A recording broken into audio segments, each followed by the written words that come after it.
Welcome to S and के academy. दोस्तों, हम डिस्कस कर रहे हैं भारतीय संविधान एवं राज्य व्यवस्था में पूछे गए पिछले 25 से 30 सालों के प्रश्नों की सीरीज को।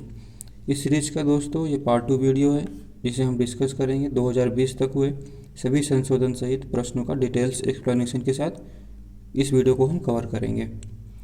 दोस्तों, हमारे वीडियो की सारी अपडेट्स पाने के लिए आप चैनल्स को सब्सक्राइब करके बेल आइकन ज़रूर प्रेस कर लीजिएगा।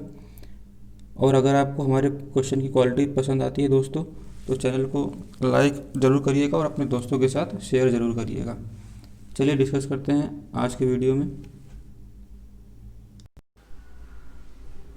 पहला क्वेश्चन है, भारत के संविधान का प्रारूप तैयार करने वाली संविधान सभा के सदस्यों को किसके द्वारा चुना गया था।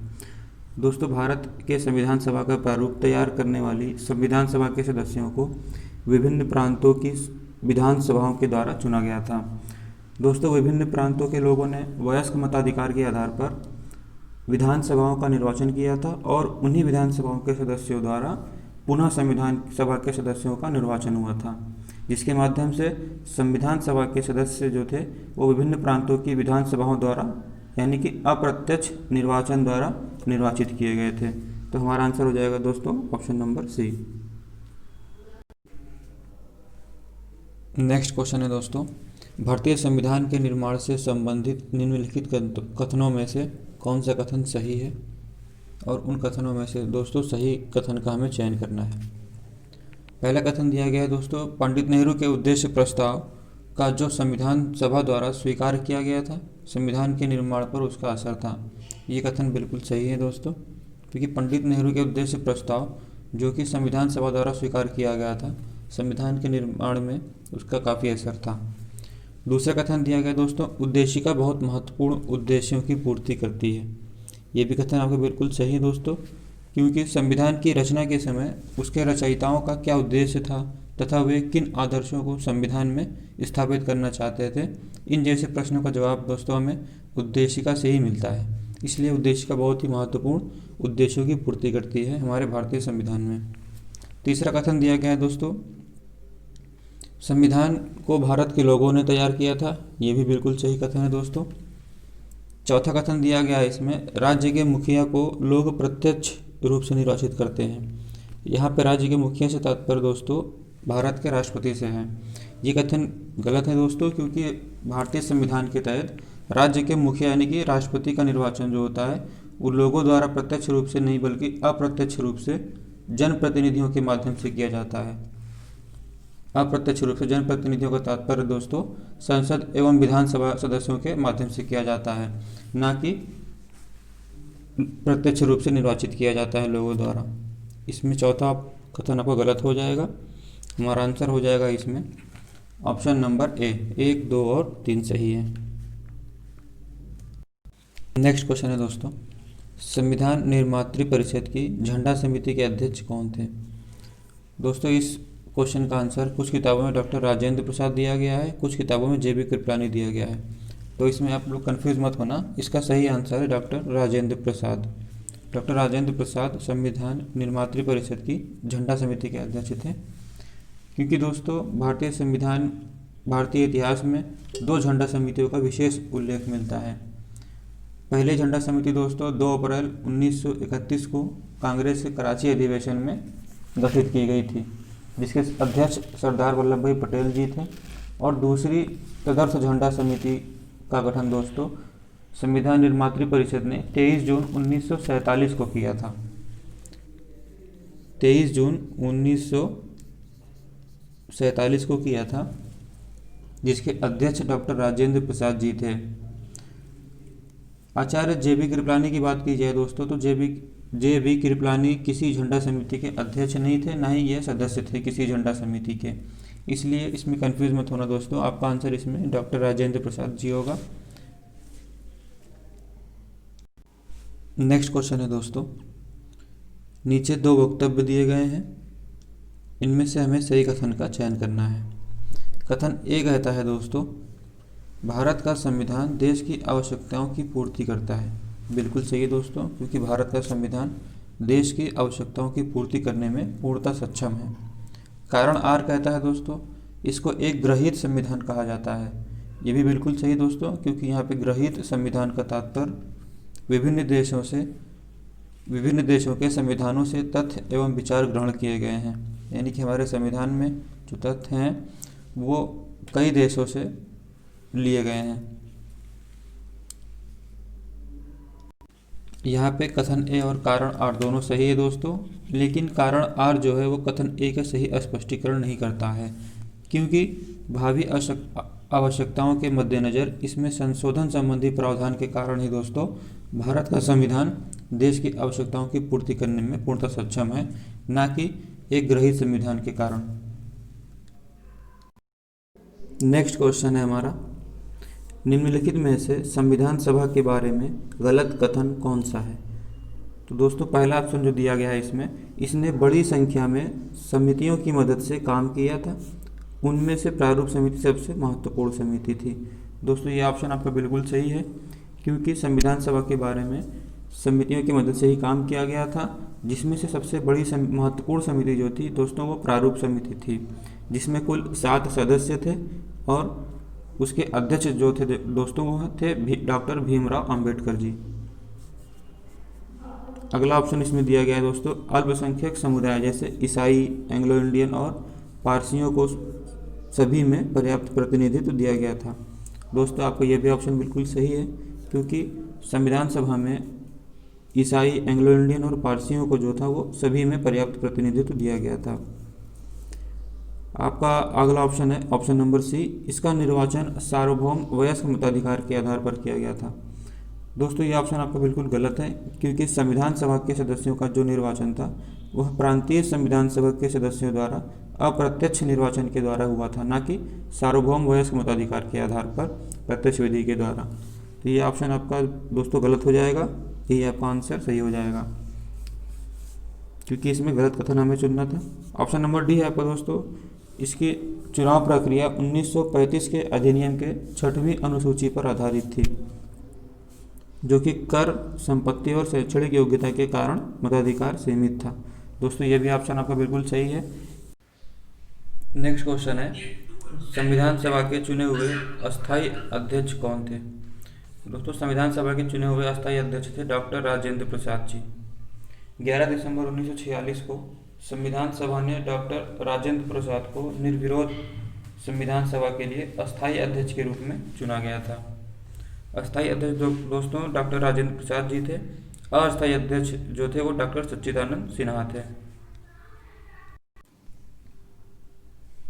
दोस्तों आपसे पूछा जाए संविधान सभा के चुने हुए अस्थायी अध्यक्ष कौन थे, या फिर आपसे पूछा जाए भारत की संविधान निर्मात्री सभा के अध्यक्ष कौन थे, या फिर आपसे ये भी पूछा जा सकता है स्वतंत्र भारत की संविधान सभा के अध्यक्ष कौन थे, दोस्तों इन तीनों का आंसर जो होगा हमारा वो डॉक्टर राजेंद्र प्रसाद जी होगा। संविधान सभा के चुने हुए अस्थायी अध्यक्ष डॉक्टर राजेंद्र प्रसाद जी थे, और अस्थायी अध्यक्ष जो थे दोस्तों वो डॉक्टर सच्चिदानंद सिन्हा थे। इसको आप ध्यान रखिएगा। नेक्स्ट क्वेश्चन है दोस्तों, भारतीय संविधान सभा की स्थापना कब की गई थी? दोस्तों भारतीय संविधान सभा की स्थापना 9 दिसंबर 1946 को की गई थी। 9 दिसंबर 1946 को उसकी प्रथम बैठक आरंभ होने के साथ ही भारतीय संविधान सभा की स्थापना की गई थी। दोस्तों 20 नवंबर 1946 को वायसराय ने निर्वाचित प्रतिनिधियों को आमंत्रित किया था कि वे 9 दिसंबर 1946 को संविधान सभा की पहली बैठक में उपस्थित हों, जिसका अस्थायी अध्यक्ष दोस्तों डॉक्टर सच्चिदानंद सिन्हा को ही बनाया गया था, और इन्होंने ही संविधान सभा की प्रथम बैठक की अध्यक्षता भी की थी। आपका आंसर हो जाएगा 9 दिसंबर 1946। नेक्स्ट क्वेश्चन है, संविधान सभा की प्रथम बैठक की अध्यक्षता किसने की थी? दोस्तों इसको हमने डिस्कस कर लिया है, डॉक्टर सच्चिदानंद सिन्हा ने इसकी अध्यक्षता की थी, जो कि इस भारतीय संविधान सभा के अस्थायी अध्यक्ष बनाए गए थे। अस्थायी अध्यक्ष बनाए गए थे दोस्तों, इसको याद रखिएगा। अस्थायी अध्यक्ष जो थे वो डॉक्टर राजेंद्र प्रसाद जी थे। नेक्स्ट क्वेश्चन है, भारत को एक संविधान देने का प्रस्ताव संविधान सभा द्वारा कब पारित किया गया था? दोस्तों 22 जनवरी 1947 को संविधान सभा द्वारा भारत को एक संविधान देने का उद्देश्य प्रस्ताव पारित किया गया था 22 जनवरी 1947 को। ऑप्शन नंबर बी आपका हो जाएगा। दोस्तों उद्देश्य प्रस्ताव पर संविधान सभा ने 13 दिसंबर से लेकर 19 दिसंबर तक, यानी कि कुल 7 दिन तक, 13 दिसंबर से 19 दिसंबर 1946 तक, यानी कि कुल 7 दिन तक विचार विमर्श किया था। तो आपका आंसर हो जाएगा ऑप्शन नंबर बी, 22 जनवरी 1947 को भारत को एक संविधान देने का प्रस्ताव संविधान सभा द्वारा पारित किया गया था।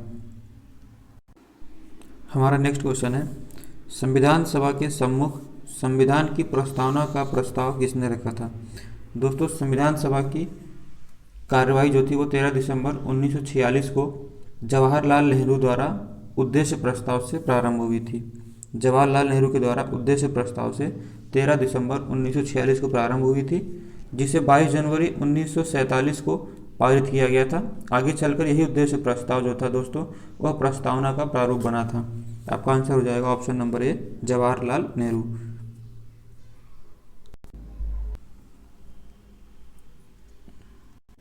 नेक्स्ट क्वेश्चन है, संविधान सभा में उद्देश्य प्रस्ताव निम्न में से किस एक के द्वारा प्रस्तुत किया गया था? दोस्तों पिछले क्वेश्चन में हमने इसे डिस्कस कर लिया है।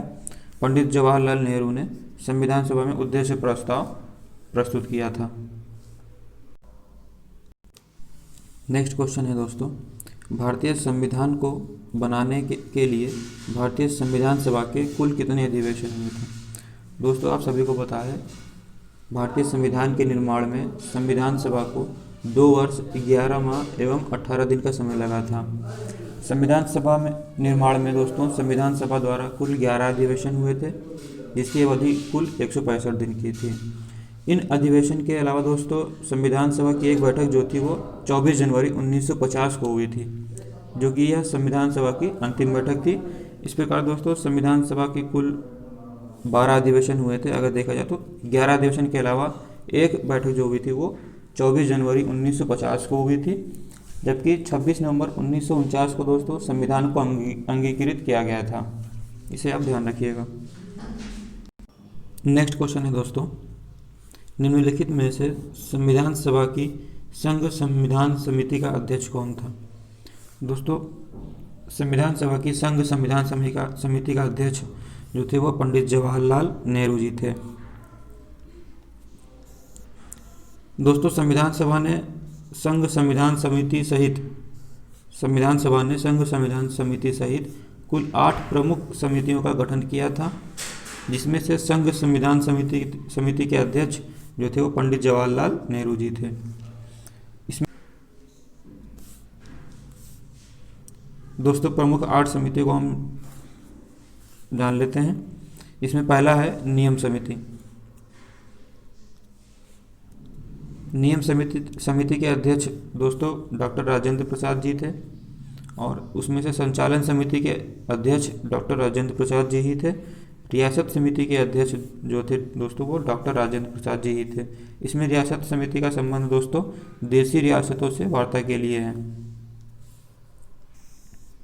चौथा है प्रारूप समिति। प्रारूप समिति के अध्यक्ष डॉक्टर भीमराव अम्बेडकर जी थे, जिसमें कुल 7 सदस्य थे दोस्तों। इसको आप याद रखिएगा, बहुत इंपॉर्टेंट है।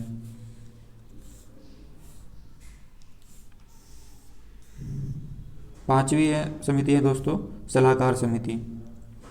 सलाहकार समिति के अध्यक्ष जो थे वो सरदार वल्लभ भाई पटेल जी थे। इस समिति की भी 2 उप समितियाँ थी, जिसमें पहला है मूल अधिकार उप समिति। मूल अधिकार उप समिति के अध्यक्ष दोस्तों JB कृपलानी जी थे, और अल्पसंख्यक उप समिति के अध्यक्ष जो थे वो HC मुखर्जी जी थे। संघ शक्ति समिति के अध्यक्ष पंडित जवाहरलाल नेहरू जी थे, और संघ संविधान समिति के अध्यक्ष पंडित जवाहरलाल नेहरू जी थे। लास्ट है प्रांतीय संविधान समिति। प्रांतीय संविधान समिति के अध्यक्ष दोस्तों सरदार वल्लभ भाई पटेल जी थे। इन सभी समिति और उनके अध्यक्ष को दोस्तों आप याद रखिएगा, चाहे इसका आप स्क्रीनशॉट लेके रख लीजिएगा।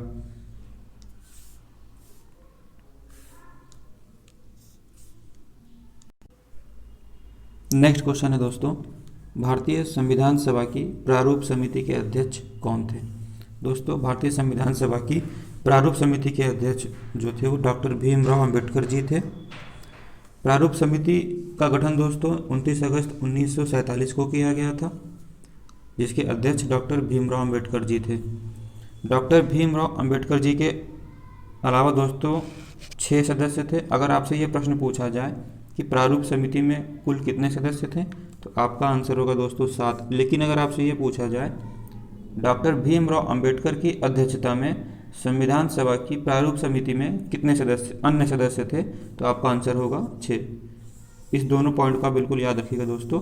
प्रारूप समिति में कुल 7 सदस्य थे डॉक्टर भीमराव अंबेडकर जी को लेके, लेकिन डॉक्टर भीमराव अंबेडकर की अध्यक्षता में, क्योंकि प्रारूप समिति के अध्यक्ष डॉक्टर भीमराव अंबेडकर जी ही थे, तो इनकी अध्यक्षता में संविधान सभा की प्रारूप समिति में कुल 6 सदस्य थे। इसको आप ध्यान रखिएगा। नेक्स्ट क्वेश्चन है दोस्तों, डॉक्टर भीमराव अंबेडकर की अध्यक्षता में संविधान सभा की प्रारूप समिति में कितने अन्य सदस्य थे। दोस्तों यही प्रश्न है जिसका हम लोग जिक्र कर रहे थे। तो इसमें दोस्तों डॉक्टर भीमराव अंबेडकर की अध्यक्षता में संविधान सभा की प्रारूप समिति में कुल उनके अतिरिक्त 6 सदस्य थे। इसको आप याद रखिएगा दोस्तों, बहुत इंपॉर्टेंट क्वेश्चन है ये। नेक्स्ट क्वेश्चन है दोस्तों, निम्नलिखित में से कौन संविधान प्रारूप समिति के सदस्य थे। निम्नलिखित में से कौन प्रारूप समिति के सदस्य थे। दोस्तों इसमें प्रारूप समिति में आप सभी को पता है, हमने इसके पिछले क्वेश्चन में डिस्कस किया था इसे। प्रारूप समिति में कुल 7 सदस्य थे जिसके अध्यक्ष डॉक्टर भीमराव अंबेडकर जी थे दोस्तों। और प्रारूप समिति का गठन जो है वो 29 अगस्त 1947 को किया गया था। तो दोस्तों डॉक्टर भीमराव अंबेडकर जी के अलावा जो अन्य 6 सदस्य थे उनमें एन गोपाला स्वामी जी थे, अल्लादी कृष्णा स्वामी अय्यर जी थे, पंडित जवाहरलाल नेहरू दोस्तों और सरदार पटेल जी इस समिति के सदस्य नहीं थे। एन गोपाला स्वामी और अल्लादी कृष्णा स्वामी अय्यर के अलावा जो अन्य 4 सदस्य थे दोस्तों वह के एम मुंशी जी थे, सैयद मोहम्मद सादुल्ला जी थे, एन माधव राव जी थे और टी कृष्णाचार्य जी थे। प्रारूप समिति में दोस्तों इसे आप ध्यान रखिएगा, पंडित जवाहरलाल नेहरू और सरदार पटेल जी इसके सदस्य नहीं थे। तो हमारा आंसर हो जाएगा ऑप्शन नंबर सी, 1 और 3। नेक्स्ट क्वेश्चन है दोस्तों, संविधान सभा ने डॉक्टर भीमराव अंबेडकर की अध्यक्षता में प्रारूप समिति का गठन कब किया था। दोस्तों प्रारूप समिति का गठन 29 अगस्त 1947 को किया गया था। आपका ऑप्शन नंबर डी सही हो जाएगा, जिसके अध्यक्ष डॉक्टर भीमराव अंबेडकर जी थे। इनके अतिरिक्त 6 सदस्य थे, यानी कि भीमराव अंबेडकर जी को लेकर कुल 7 सदस्य थे। नेक्स्ट क्वेश्चन है दोस्तों, भारतीय संविधान के निर्माण के समय संवैधानिक सलाहकार कौन थे। दोस्तों भारतीय संविधान के निर्माण के समय संवैधानिक सलाहकार जो थे वो BN राव जी थे, जिनका पूरा नाम बेनेगल नरसिंह राव था। भारतीय संविधान के निर्माण के समय बेनेगल नरसिंह राव जी को संवैधानिक सलाहकार नियुक्त किया गया था दोस्तों।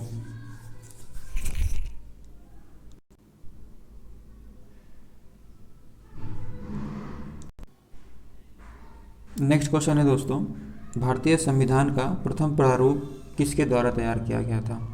दोस्तों भारतीय संविधान का प्रथम प्रारूप BN राव जी के द्वारा तैयार किया गया था, जिसका पूरा नाम बेनेगल नरसिंह राव जी था।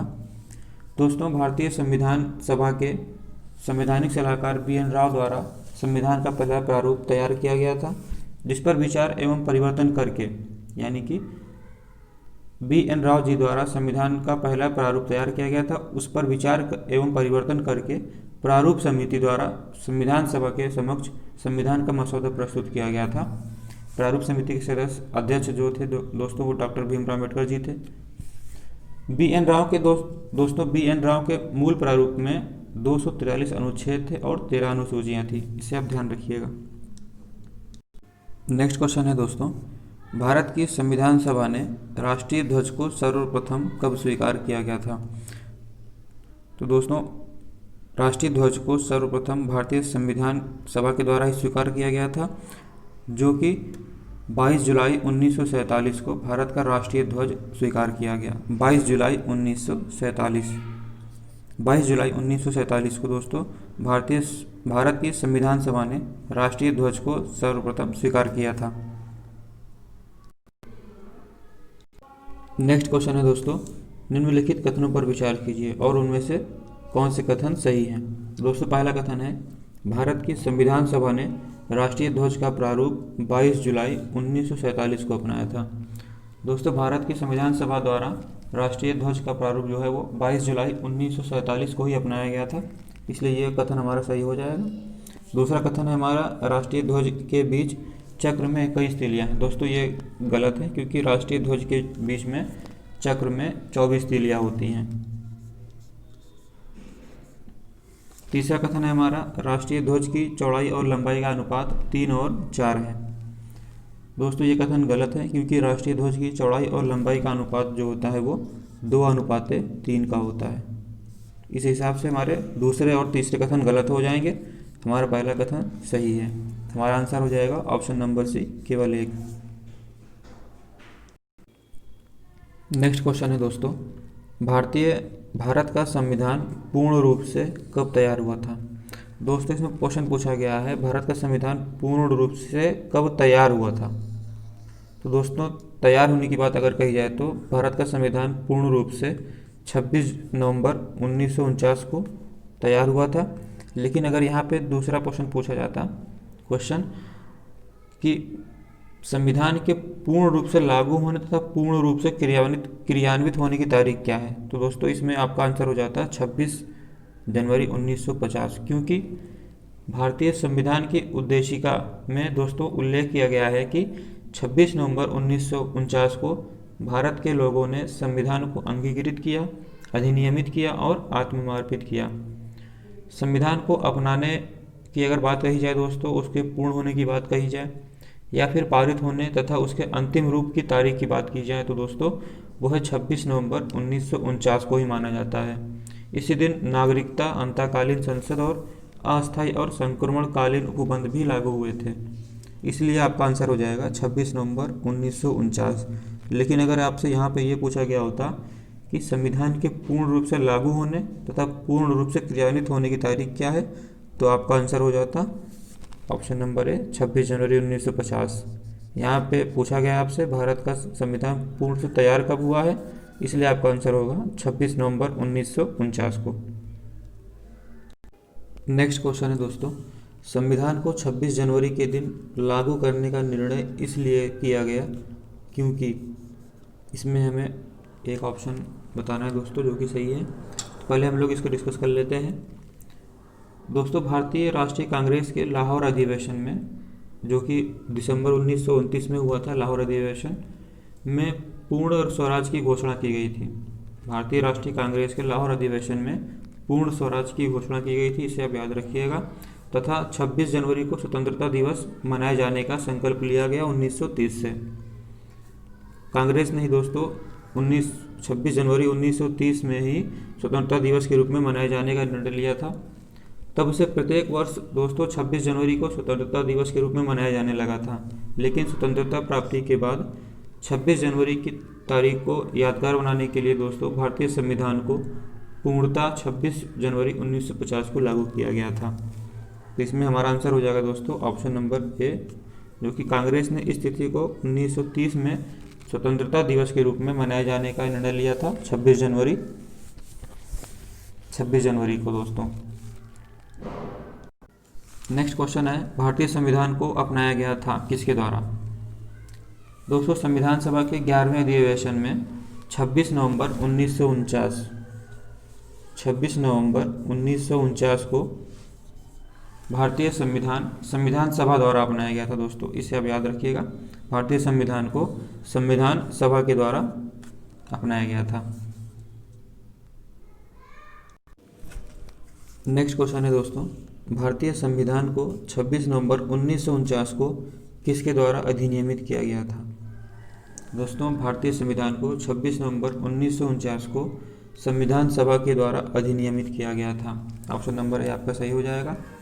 दोस्तों संविधान की प्रस्तावना में यह उल्लेख है कि हम भारत के लोग दृढ़ संकल्प होकर अपनी इस संविधान सभा में आज तारीख 26 नवंबर 1949 ईस्वी को एतद द्वारा इस संविधान को अंगीकृत, अधिनियमित और आत्मार्पित करते हैं, ऐसा प्रस्तावना में उल्लेख किया गया है दोस्तों। इसमें आपका आंसर हो जाएगा ऑप्शन नंबर ए, संविधान सभा के द्वारा 26 नवंबर 1949 को अधिनियमित किया गया था भारतीय संविधान को।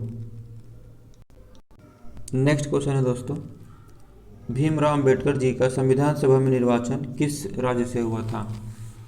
मेरे प्यारे दोस्तों, 1946 में संपन्न संविधान सभा के प्रारंभिक चुनाव में डॉक्टर भीमराव अंबेडकर जी का अविभाजित भारत के बंगाल प्रांत के पूर्वी भाग से निर्वाचित हुए थे डॉक्टर भीमराव अंबेडकर जी। बाद में यह क्षेत्र दोस्तों पाकिस्तान में चले जाने के कारण डॉक्टर अंबेडकर भारतीय गणराज्य के बम्बई प्रेसिडेंसी के पूना क्षेत्र से उपचुनाव में निर्वाचित होकर भारतीय संविधान सभा में सम्मिलित हुए थे। पूना की यह सीट दोस्तों कांग्रेस के M.R. जायकर ने त्यागपत्र देकर खाली की थी। तो आपका आंसर हो जाएगा दोस्तों option number B, Bombay presidency से। B.R. अम्बेडकर का संविधान सभा में निर्वाचन दोस्तों बम्बई प्रेसिडेंसी से हुआ था, इसमें आप कंफ्यूज ना होइएगा। नेक्स्ट क्वेश्चन है दोस्तों, किस वर्ष में जन गण मन को भारत के राष्ट्रगान के रूप में अपनाया गया था? दोस्तों संविधान सभा ने 24 जनवरी 1950 को जन गण मन को राष्ट्रगान के रूप में अपनाया था। राष्ट्रगान को गाने का समय दोस्तों लगभग 52 सेकंड का होता है, इसे आप ध्यान रखिएगा। तो जन गण मन को दोस्तों भारत के राष्ट्रगान के रूप में 1950 में अपनाया गया था, 24 जनवरी 1950 को। नेक्स्ट क्वेश्चन है दोस्तों, भारत शासन द्वारा राजकीय चिन्ह कब से अंगीकृत किया गया था, यानी कि कब से एडॉप्ट किया गया था? दोस्तों भारत शासन द्वारा राजकीय चिन्ह को 26 जनवरी 1950 को अंगीकृत किया गया था, जो कि सारनाथ यानी वाराणसी में स्थित अशोक के सिंह स्तंभ के सबसे शीर्ष की अनुकृति है। नेक्स्ट क्वेश्चन है दोस्तों, निम्नलिखित कथनों पर विचार कीजिए और उनमें से कौन से कथन सही हैं। दोस्तों पहला कथन इसमें दिया गया है, तृतीय गोलमेज सम्मेलन के विचार विमर्श की परिणति भारत सरकार अधिनियम 1935 के पारित होने के रूप में हुई है। दूसरा कथन है, भारत सरकार अधिनियम 1935 ने ब्रिटिश भारत के सूबों और भारतीय रियासतों के एक संघ पर आधारित ऑल इंडिया फेडरेशन के गठन का उपबंध किया है। दोस्तों इसमें आपका दोनों कथन बिल्कुल सही है, क्योंकि नवंबर से दिसंबर 1932 में लंदन में आयोजित तीसरे और अंतिम गोलमेज सम्मेलन में कांग्रेस ने भाग नहीं लिया था। इस सम्मेलन में दोस्तों भारत सरकार अधिनियम 1935 के लिए एक ठोस योजना को अंतिम रूप में पेश किया गया था, जिसमें ब्रिटिश भारत के सूबों और भारतीय रियासतों के एक संघ पर आधारित ऑल इंडिया फेडरेशन के गठन का प्रावधान भी किया गया था। इसमें आपका दोनों कथन सही है बिल्कुल, आपका आंसर हो जाएगा ऑप्शन नंबर सी, 1 और 2 दोनों सही हैं। नेक्स्ट क्वेश्चन है दोस्तों, संविधान सभा में वयस्क मताधिकार को 15 वर्ष के लिए स्थगित करने की बात किसने कही थी?